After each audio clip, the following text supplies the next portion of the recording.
Thought we could go live earlier today. Okay, from the replay, thanks for joining me. Hi there. Sorry, I'm just... Oh, there we go. All right. I was going to have that first screen to show people stuff. Okay, and let's get people in this way. Stay. Okay. Thanks for coming in. Welcome. Thanks for joining me on my daily scope. This is the Love Scope that I do every day. And today is True Romance Tuesday. So let's talk about romance and love and give you ideas how to make it real. Anyway, I'll get to that in a moment. I'm going to wait for some people to join in because there are some folks coming on board, I know, today, because this is my daily scope and there's some regulars that come in, which is good. So I see some of the regular folks showing up. Thanks for coming in. Thanks for the hearts. If you are here for the first time, please make sure you're following me. So swipe right on the iPhone, up on the Droid, and tap follow me. Also, if you please be willing to share this on Periscope and on Twitter, that'd be appreciated. And we'll get into the topic at hand today. I do, Robert. It's good to have you back. Always nice to have some people come back and watch again because it means hopefully something I said was of value. So, yeah, I love that you call me Hi Doc. I'm called the Love Doctor by my friends, but I don't have qualifications that way. Hi, nice to have you. See you there. Sorry, I'm going to catch your name there. Steeler Girl, huh? Remind me of your name. I don't remember your name from last time. I see it's a C, but sorry, a C. But notice if I get to interact with you to know your name as well. Scope as Unite. Yes, right. I know you're from there, but I don't remember your actual first name, so I can address you politely. Yes, I do remember you from that. Yes, Christina, thank you. That's what I was asking for. Thanks for joining me. Thanks for joining me on my scope where I can actually go for more than 5 minutes. We'll see how the scope goes because I don't have a script. I just start with a concept, an idea. That's okay. I don't have a concept. I just have a concept to run from to the title. And I've had this thing recently because of the New Year's shift and the resolutions and all that stuff. And because today is themed in my calendar as True Romance Tuesday, then I'll speak to the whole fairy tale thing about true love and how much of a fairy tale it is. LA,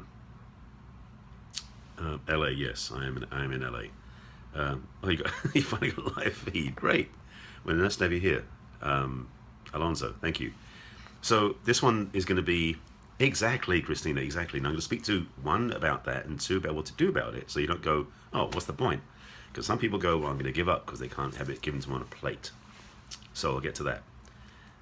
Friend Eugenia says hi. I think I know what that is. No, I'm not sure. No, I knew Eugenia with the U, not with an E. But okay. Love it. Christina, you reading my mind? What are you doing?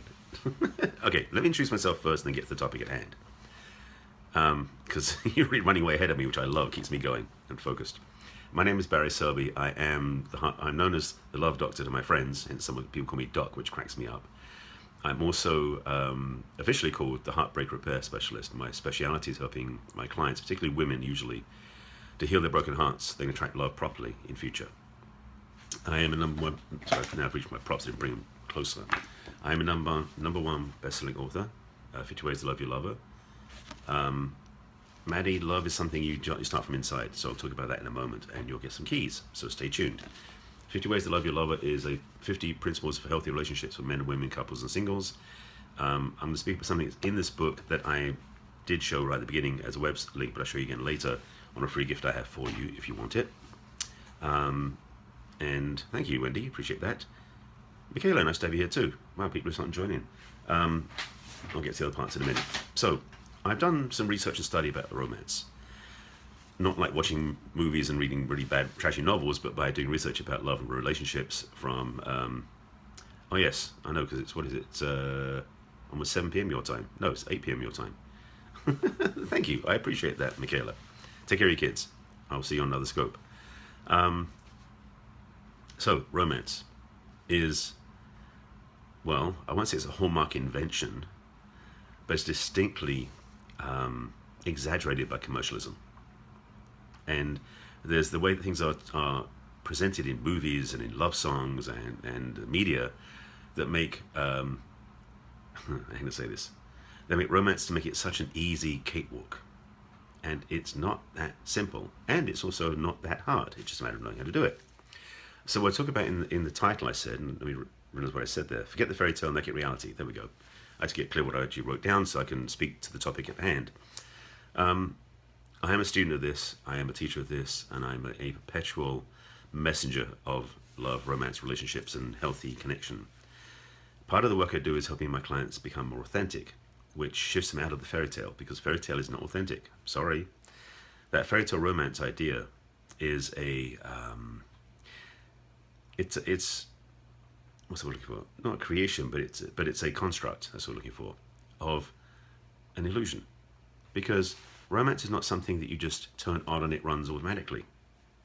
I mean, if you can do that, you should be able to corner the market on that stuff. There are fairy tale romances that look like it from the outside, so they are never true. It's because you don't see the whole story. Most fairy tale romances have done a lot of work either done before the two people met, or a lot of work is done behind closed doors to make sure they stay in that zone. I'm going to speak a little bit to that as well, because romance is possible as a side effect in a way, or as a additive to doing the work to be deeper and deeper in honest, authentic, connected relationship. There's romantic things you can do, gestures that can add flavor. Romance is real when the intention is real. Christina, you're right on it. It's true. And it's also a way of acting, because the thing is, sometimes giving a romantic gesture can be taken the wrong way by your partner if there's a piece missing from the connection, which is where the depth is. Ketchy, nice to have you here. Welcome. So that's why I think romance is an illusion, and it's also missing a piece of the puzzle. So I'll speak to a couple of things, and the challenge for me is going to be staying to a concise subject matter, because romance is a large arena to speak into. So I want to get to that. Nice to see you. Thank you for being here, Ketchy. Thanks for the hearts and the love, and thanks for sharing, of course, on social media, Periscope, Twitter, etc., etc. So, romance. Let me tell you one thing first of all. The person you are today in a relationship with is who you should be in 25 years. So the person you are today in a relationship is who you should be in 25 years. People change, love fades. Not necessarily. I would actually disagree with that, because what I would say is love doesn't fade. Our consistency with love fades. That's the truth. We get lazy. And that's what I said about make it real. I took out a subtitle which is going to be about stop being lazy, because that's one of those challenges. Because a lot of people get to the point where they fall in love with somebody, meet them, which is usually chemistry based, fall in love, get in a relationship, move in with them, and then get lazy.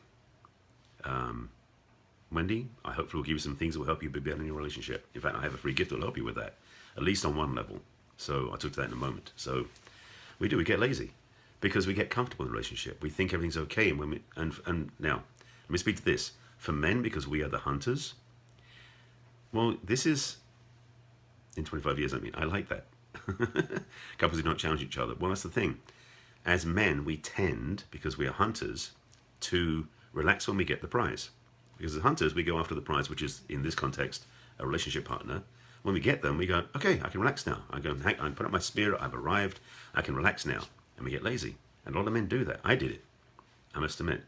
I did it too many times, and it really ruined my relationships. So, I don't say men want, well, some men are hunting for a bed warmer. Some men are hunting to have a partner, in quotes. So when they get that, they think they're done and they can relax, and that is a missed opportunity.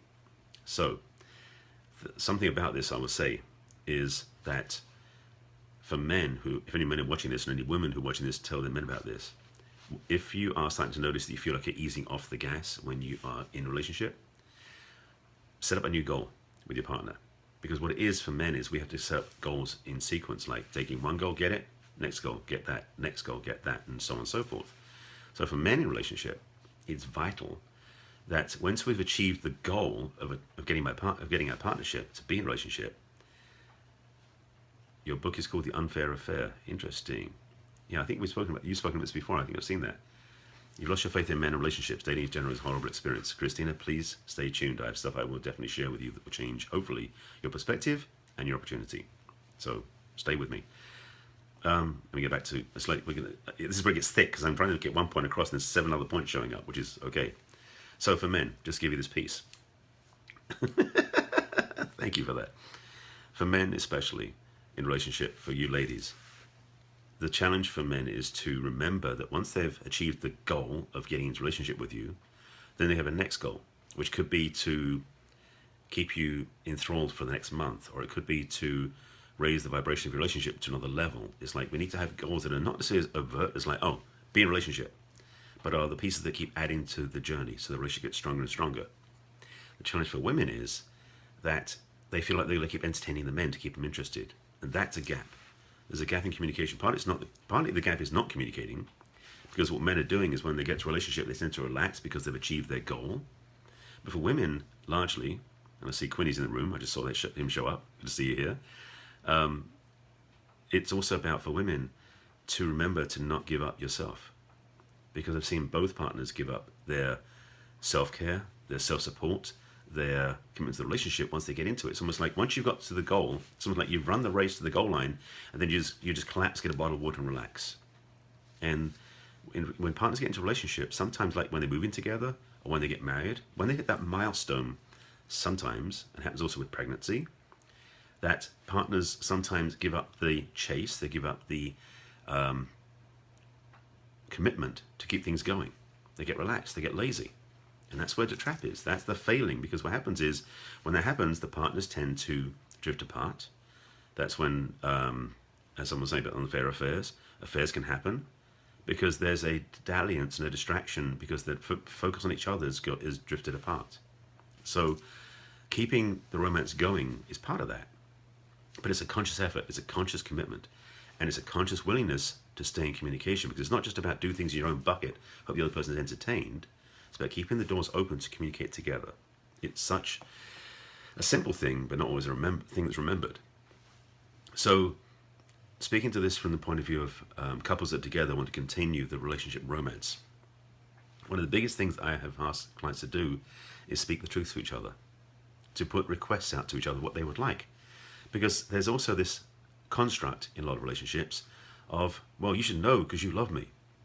If you love me, you know how to do this for me. If you love me, you know how I was feeling this way, and you do something. And that sort of thread of communication is happening more often than not in relationships, where partners basically curse each other because they're not willing to ask each other, how are you doing? What do you need? How can I support you? Because sometimes the sexiest thing you can do for your partner is ask them, how can I support you? That alone can change your relationship, because for most partnerships, that question doesn't get asked that often. It's vital, because the truth is your closest relationship, your closest friendship, your closest partnership with your partner can get closer if you support each other. And is support each other, not support one-sided. We've moved out of the generation from many years ago of the man being the breadwinner, the woman being at home, and the woman supporting the man so he can go to work. Both men and women are working. Both men and women have goals. Both men and women have visions and dreams they want to fulfill.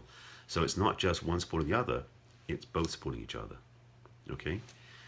However, people end up with a false sense of ownership over the other. Well, that's another trap. That's another trap. It's actually a piece that's missing, because you can't own somebody else. Thank you. It's a team, right? It's not like this. It's like this, working side by side towards the future. Absolutely.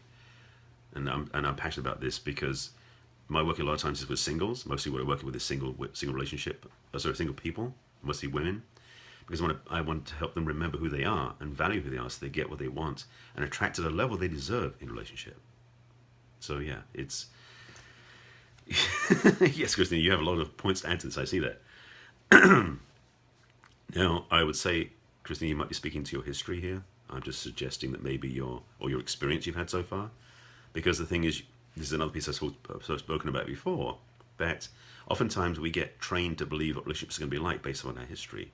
And so we don't know how to paint a picture or a vision of what you want in the future that's different, because we've been so inundated or reminded of a consistent experience we've had 5 or 6 times before, that we don't always believe we can have something different from that. So in your case, Christina, you want to start with a blank canvas. You want to start with a clean slate, a new vision of what you'd like to have. And even though you may not believe it or doubt, or you even doubt it, is paint a new picture of what you want in a relationship. Okay, Christina, you're not. You may have felt like you're absolutely ruined by relationships, but I disagree with you. You're not ruined by them. You've learnt lessons, you've had opportunities, and your future is not controlled by your past. Remember, this is a game changer. I was listening to a seminar yesterday, and I heard that statement was like so powerful. Our future is not controlled by our past. Our future is overwritten by our past if we leave it on default. But if you're aware, which you are by listening and talking and sharing, then you can change your future in this moment. You can write a new model, write a new paradigm, write a new story for yourself going forward from this point forward, which is nothing like it was in the past. And this is vital. because it's easy to be in the hamster wheel going round and round doing the same thing again and again and praying for a different result. That's Einstein's definition of insanity, by the way. Or you can say, you know what, I really want something different. I want to hold values for what I really want. Yeah, you have to find a good, decent person, but it's also you've got to be a good, decent person too to find that. You've got to be what you want. In a sense, it's almost you've got to start creating for yourself the experience of what you're looking for in a partnership inside of you. That isn't always easy, but it's something that you can do. So my advice to you is to just start with a clean slate, to actually have a clean picture of what you really believe you can have. No, actually, strike that. What you'd love to have, independent belief, because you may not believe yet you can have it. That's kind of what I do with my clients. I'm just saying that out loud now because that might be something you want. But the truth for this message is we can have what we want. And getting back to the original topic, if I can, romance is something that we can continually feed into and generate, particularly as a key ingredient of relationship. It doesn't replace everything else because you're still going to have the other things, which are integrity, honesty, connection, authenticity, communication, vulnerability, all these other pieces. But romance can be a big piece of that puzzle. And there are ways of doing it. I did it on a Periscope. It was yesterday or Saturday, I forget which one it was. That talked about romance, and I actually have a free gift on my website, which I'll tell you about in a second, about some things for romantic ideas, particularly if you're going on dates or if you're already in a relationship. So I can let those to you as well. I'll get to that in a second. It does start with courage, yes. And courage is something that is innate. Because courage is really, it's like of the heart. That's where courage comes from. So as you heal your heart gets stronger and you can have more courage as a side effect of just healing your heart. So it's part of what's available to you when you do this work. I'm just thinking if there's anything else on my download, because it was just coming through what I was talking about. I think that's it. Wow. It was like came like bang, bang, bang, bang, bang, and then it stopped. I'm not sure there's anything else to add to this right now. I think that was it. I've got more to talk about, I know that, but then this topic comes every Tuesday, so I may do more next week. Either I got a lull or just emptied out what I was going to say. So I think that's everything. So just reviewing. If you just joined the scope, thank you for joining me. Please make sure that you are following me on Periscope, because I do Periscope broadcasts every day. Tomorrow's scope is going to be for the women. It's Woman Up Wednesday. Yesterday was Man Up Monday, so tomorrow's Woman Up Wednesday. And I do other scopes every day of the week about love and relationships, amongst other different broadcasts. I'll be on again this afternoon in about 2.5 hours as part of a share-a-thon on another topic, totally different from this. And that's it, I think. Any other questions or thoughts before I sign off? I think that was all I had to say, because this is empty now. Any other questions, thoughts? By the way, if you do come watch the scope late, please go back and watch it from the beginning. There's some good content in here for you. And please make sure please share the replay with your friends and followers on Periscope and Twitter. And also, if you are not already following me, make sure you follow me too. That's it, I think. I got my point across, I think. So, yeah, I think that was it. So, yeah, I think that was it. Sorry, you just got in. My pleasure. Glad it could be of service. If you're just joining in, please make sure you're following me. Watch the replay from the beginning. I'll be back. Oh, by the way, just because I mentioned it earlier in the scope, I need to make sure people see this. If you are, you're welcome. That's why I do soap. It's fun to share. If you are in a relationship or you are dating and you want to have some keys to make romance more effective and successful, I have a free gift, so I'm just going to show you. I have a thing called Adventures in Romance. Excuse me. Damn. If you go to my website, which is theloveconfidant.com/air, AIR, this is a free gift you can download. You get my email list if you do it, and basically it's a free download, which is a distillation of my own research and doing online searches for keys I've had for romance. So I just rephrased it and packaged it in a nice little ebook. So it's a free ebook. It's about 150 different ideas for romance you can get for free. So that's it. All right, I'm signing off now because I've got to go take care of some lunch things and then got another Periscope to be on in a couple of hours. See you later. Take care of yourselves and love yourself more today than you did yesterday. That's your homework. See you later. Bye.